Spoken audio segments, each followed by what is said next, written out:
I stopped fighting. For weeks, I existed in a state between consciousness and nightmare. The entity had become a constant presence, a shadow that never left my side. But I had been doing my own research, and I had found something, a way to fight back. One night, as I lay in my bed of despair, I heard a knock at my door. Not the shadow's knock. Something different. Human. When I opened it, I found a woman standing there. Her eyes hollow. Her face pale. She looked like I felt. Like someone who hadn't slept in weeks. Someone carrying a terrible burden. You saw it too, didn't you? She asked. The hospital. Ward 7. The things that came through. Her name was Sarah. She had been there before me. 5 years ago. A reporter investigating the old stories. She had opened the door. Let the entity attach itself to her. Spent years as its unwilling puppet. But she had found something. A way to sever the connection. It's not just one entity, she explained. Her voice trembling. It's a collective. A hive mind that exists in the spaces between worlds. Every person who opens that door becomes a new anchor. A new gateway for them to spread. But there's a way to break free. She showed me documents she had gathered. Ancient texts.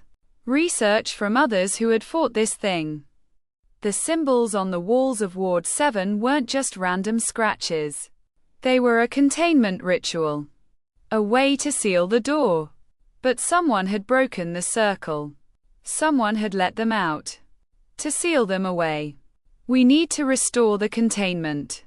But it has to be done from both sides. Here and there. Someone has to go back. Someone has to enter the space between worlds. We made our plan. We would return to the abandoned hospital. To Ward 7 where I had first encountered the entity. We would restore the ritual circle and seal the door forever. But it would come at a price. The one who performed the ritual would carry a piece of the darkness forever. The night we returned to the hospital, the entity knew. It tried to stop us, sending its shadows to block our path. But Sarah had prepared countermeasures. Symbols of protection. Words of power that kept the darkness at bay. When we reached Ward 7, it was exactly as I remembered. The chair. The symbols. The overwhelming sense of wrongness. But now I understood what it all meant. This was a prison. And I was going to lock it forever. As I began drawing the final symbols, I felt the entity's presence growing stronger. It was afraid. For the first time. It was afraid of me. You can't do this. It whispered. You're part of us now. If you seal the door, you seal yourself away too. I knew. I had accepted it. As I completed the final symbol, the room began to change. The walls became transparent, revealing an infinite void beyond. And in that void, I could see them. Countless faces. Countless souls trapped in the space between worlds. This is where you belong, I said. Not in our world. Here. With the others who were lost. The door began to close. The entity screamed. A sound that wasn't sound. That existed only in my mind. And then, darkness. I woke up in my apartment 3 days later. Sarah had carried me out. The door was sealed. The entity was gone from our world. But I could still feel it, somewhere in the back of my mind. Waiting. Patient. It had told me once that I was part of it forever. It wasn't lying. The connection is still there. Weak but present.